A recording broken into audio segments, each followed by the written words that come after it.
So looking at all the frenzy around this, how much of this is really short-term engagement and how much of this is a really sustainable business model? This will become a sustainable business model, I think, pretty soon. A lot of players will jump in. You have Baidu, Tencent, you have many other tech giants starting to have their own game show. And this business has a lot of potential in terms of marketing and in terms of advertisement.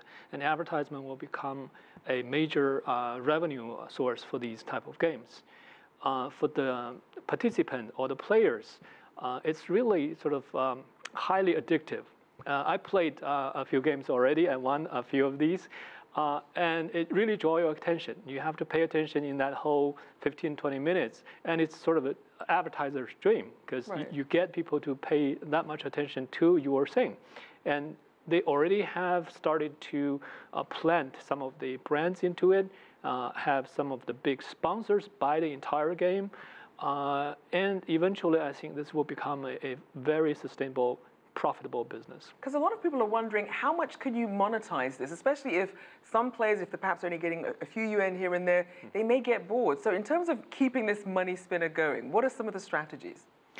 Well, you have to keep the players sort of continue to have their interest high. I think one approach will be to have, instead of all the people share all the money, maybe you have the top, maybe one or top two, top three, to get the big money. And that's where people are starting to pay real good attention. I think one girl won 1,000,003 RMB just a few days back. And that, again, gets people to really pay attention to that.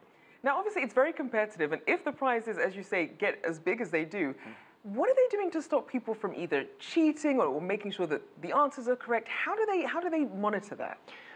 You can't eliminate the possibility of cheating. I think in the US, we have the HQ game already, and I know that already have some HQ bot that can somehow answer the question for you or search question very fast for you. I'm pretty sure that kind of thing will happen in China. And one mechanism that's in place is really to shorten the time that you can answer. So instead of 10 seconds, we may shorten it down to 5 seconds. So you know it, you can answer it. If you don't know it, we won't give you the time to search for it. Now, what about lawmakers? What sort of regulations are governing this? And what are some of the challenges a game like this or a model like this can come with? This is not that different from sort of censoring the internet, censoring the live shows. And so we still have all these sort of keywords that's sort of being censored, but also you have regulations on commercial advertising, on marketing already. So all those regulations can be translated here, can be moved here.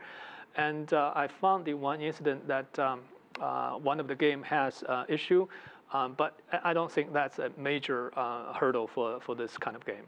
So given the path that we're on, given how lucrative it is, and as you're saying, some of the bigger players, the bigger tech companies coming into this space, how much more room does this have to grow as an industry? Well, as any of these new industries, you will draw many companies to get in and throw in big money into this business. And eventually, maybe only the top two, top three will win out. I think many of these latecomers will eventually die. All right, so I guess you snooze, you lose. Thank you so much. Qingjiu Tao of James Madison University. Thank you.